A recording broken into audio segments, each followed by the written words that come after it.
Breaking news right now at noon. 2 people charged in connection with a deadly shooting at a Fayetteville Walmart facing a judge today.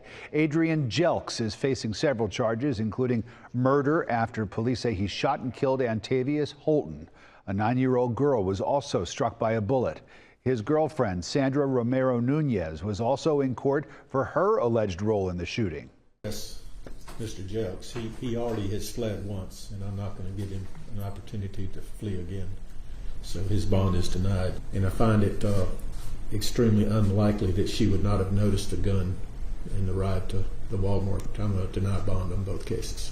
The judge's decisions following cross-examination of a detective with the Fayetteville Police Department.